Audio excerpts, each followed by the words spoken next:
ఇవాల్టి నుంచి తెలంగాణలో ప్రభుత్వ ఆధ్వర్యంలో గ్రామ సభలు జరగబోతున్నాయి. గ్రామ సభల్లో ఇందిరమ్మ ఇల్లు, రేషన్ కార్డులు, రైతు భరోసాపై చర్చించబోతున్నారు.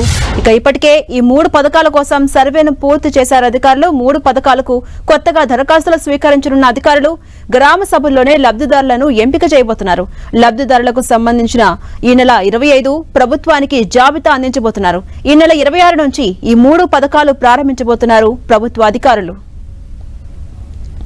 ఇక గ్రామ సభలకు సంబంధించి మరిన్ని అప్డేట్స్ మా ప్రతినిధి ప్రతాప్ అందిస్తారు. ప్రతాప్.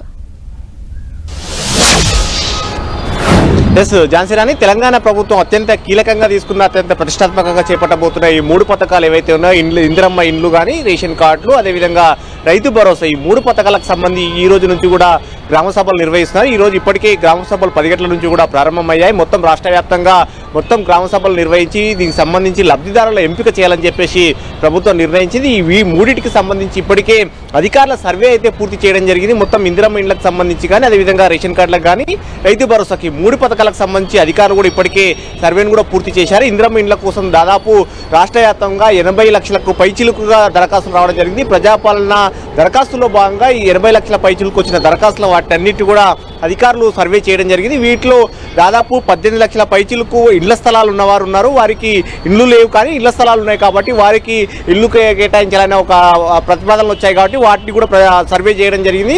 దాదాపు 11 లక్షల పైచిలుకు వారికి ఇళ్ల స్థలాలు కూడా లేవు కాబట్టి వారికి దీనికి సంబంధించి కూడా ఇళ్ల కోసము వారు దరఖాస్తు చేసుకుంటారు. మిగతా 50 లక్షలకు సంబంధించి దాదాపు అసలు వారికి ఇళ్ల స్థలాలు ఉన్నాయా లేదంటే కనుక అసలు వాళ్ళు ఇళ్ల స్థలాలు ఉన్నాయా లేదంటే కనుక ఇళ్ల స్థలాలు కూడా లేకుండా ఇల్లు లేవా అనే దానికి సంబంధించి కూడా ఈ గ్రామ సభల్లో వాటిని ఫైనలైజ్ చేయబోతున్నారు.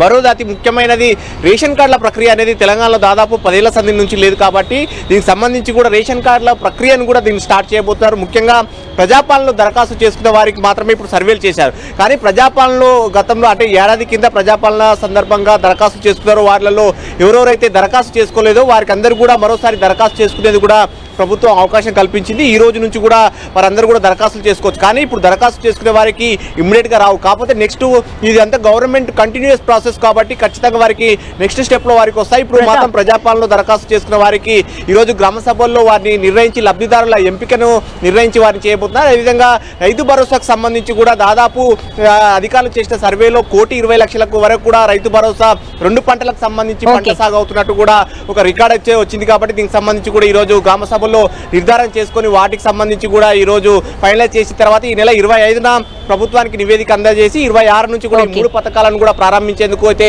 ప్రభుత్వం సన్నాహాలు చేస్తుంది. ఝాన్సీ రాణి. Right, thank you Pratap.